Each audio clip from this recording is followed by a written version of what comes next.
क्या आपको पता है कि टीडीएस यानी टैक्स डिडक्टेड एट सोर्स आपके लिए कितना महत्वपूर्ण हो सकता है? अगर नहीं, तो इस वीडियो में हम आपको बताएंगे टीडीएस के बारे में और यह कैसे आपकी वित्तीय स्थिति को प्रभावित कर सकता है। स्वागत है आपका टैक्स एमएसएमई चैनल पर।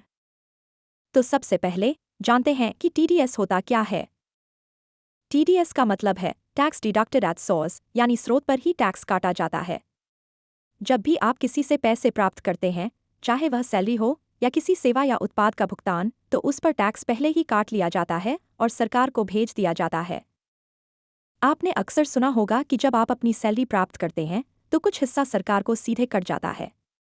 यह वही टीडीएस है। अब सवाल उठता है, क्यों और किसे टीडीएस देना होता है? तो यह टैक्स उन लोगों को देना होता है जिनकी आय एक निश्चित सीमा से ऊपर होती है। उदाहरण के लिए, अगर आप 2.5 लाख रुपए से ऊपर कमाते हैं, तो आपके सैलरी, प्रोफेशनल फीस, रेंटल आय या अन्य स्रोतों से प्राप्त होने वाली आय पर टीडीएस काटा जाएगा। लेकिन यहाँ एक बात ध्यान देने योग्य है।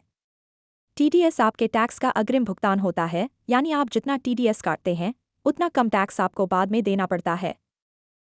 आपको टीडीएस रिटर्न्स की जानकारी अपने वित्तीय दस्तावेजों में रखना बहुत जरूरी है। यह इसलिए क्योंकि अंत में जब आप अपनी आयकर रिटर्न भरते हैं, तो आपको यह दिखाना होता है कि कितने पैसे टीडीएस के रूप में काटे गए थे। अब जानते हैं कि टीडीएस का दावा कैसे किया जा सकता है। जब टीडीएस आपके वेतन या अन्य आय से काटा जाता है, तो आपको फॉर्म 16 या फॉर्म 26 जैसे प्रमाण पत्र मिलते हैं, जिसमें आपके द्वारा कटे गए टीडीएस की जानकारी होती है।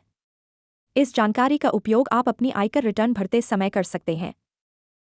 अगर आपने ज्यादा टीडीएस दिया है, तो आप उसे वापस भी ले सकते हैं, और अगर आपने कम टीडीएस दिया है, तो आपको अतिरिक्त टैक्स चुकाना होगा।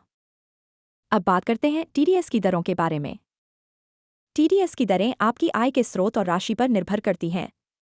उदाहरण के लिए, सैलरी पर टीडीएस की दर अलग हो सकती है, जबकि रेंटल आय या फ्रीलांसिंग सर्विसेज पर अलग।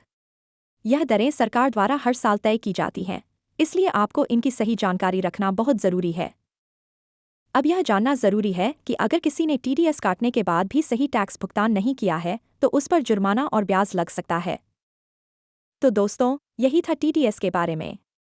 उम्मीद है कि अब आपको समझ में आ गया होगा कि टीडीएस क्या है और यह आपकी आयकर प्रक्रिया को कैसे प्रभावित करता है।